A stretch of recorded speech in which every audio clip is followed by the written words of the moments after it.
I'm Roberto Peña. I'm a student of Human Resources Management, and I'm going to talk about the most important facts about the Human Resources Management in Spain.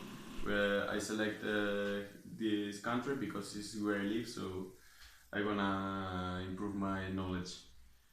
My index is, first of all, I'm going to talk about Spain, main characteristics, population, active population, and then in the other hand, unemployment, labor law, finally, human resource management, about public and private enterprises. Spain is a country, it's the second largest country in Western Europe, which is localized in the Iberian Peninsula, and the population is the sixth of Europe with 46 million, and the dominant economic sector is the third sector, the services, and as we can see in the graph, it's 75% of the economy. While the second service is 21 and the primary sector is only 4%. The characteristics of the population, the literacy level is around 98%, while in the south of Spain is the place where the illiteracy is bigger, being almost 5% and so on. This one we can see the comparative between the population in Spain versus Europe. In this graph we can see Spain, and in the other one is the European Union. The biggest group is the group of the 30s in Spain, and like in European Union, but the group of the teenagers is the lowest group, and if we compare with the European Union, it is much bigger. So maybe it is because of the recession that we are living in our country. Now I'm going to talk about the active population. These data are from the first quarter of 2016. The unemployment is the biggest issue of the Spanish economy. It is because of the recession, yes, and the unemployment rate is 20.1%, while the unemployment in Europe is 10.3%. So we have to improve this issue with new tools. Some data of unemployment, of employment is active population. It's almost 23 million of people.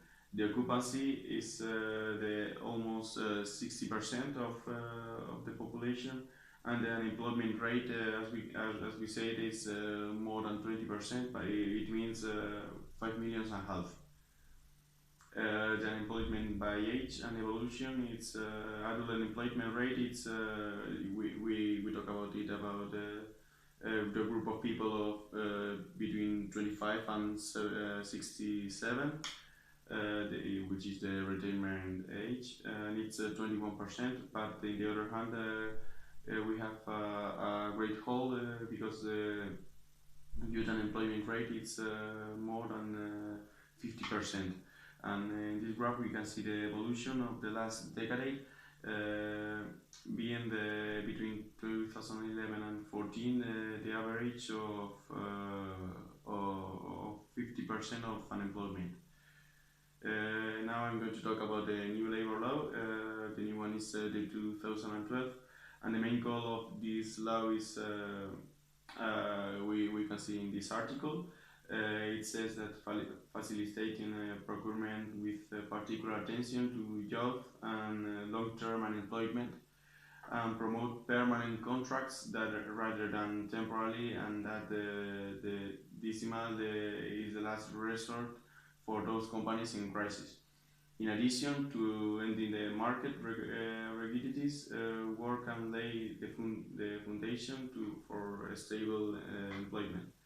Severance pays, in addition, new data is severance pay becomes 45 days per year of service, and the current days are 33 days per year worked, and it's in a maximum of 24 months. So it's the new labor law of our country.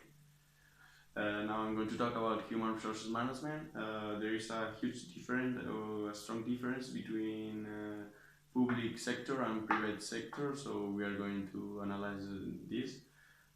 First of all, I'm going to talk about human resources management in public enterprises. We can see public enterprises like schools, hospitals, ministries, and so on. The assessment system is performed by accredited merits for a specific job, and the type of work involved are generally well defined, like doctor, teacher, lawyers, and so on. And public entities often have very defined their jobs a long time ago.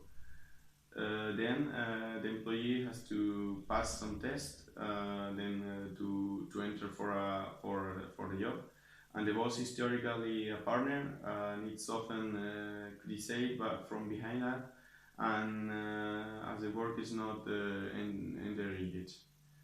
However, the boss is always the boss, and you will have some respect to him, and the public company, they'll not fire you, but they can move to another position. And the position changes from merits, and generally about the seniority, it's 3 years older. Now I'm going to talk about the private enterprise. Is the last part of my presentation. First of all, we have to know that the boss is the boss, and every mistake that he commits, it's well seen, and it usually works by objectives, so it's improved the team works. And dynamic companies continually need new projects to attract customers.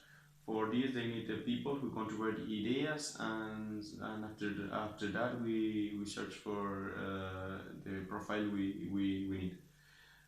Finally, the contracts are short and dependent on the duration of the job, and if the need continues, employees could become fixed. The less dynamic companies resort workers who leave or retire for the job, and workers generally must offer versatility just to participate in different parts or in different sides of the company, and it increases the value of the worker. The orders are decided in senior management position and dependent on them, and the profile of the workers needed are set. Some companies, normally largest one, work from departments, and each one sets the needs and capabilities which they are looking for when hiring a new employee. So it has been my presentation. Thank you very much for your attention, and I hope you see you in Spain. Thank you very much.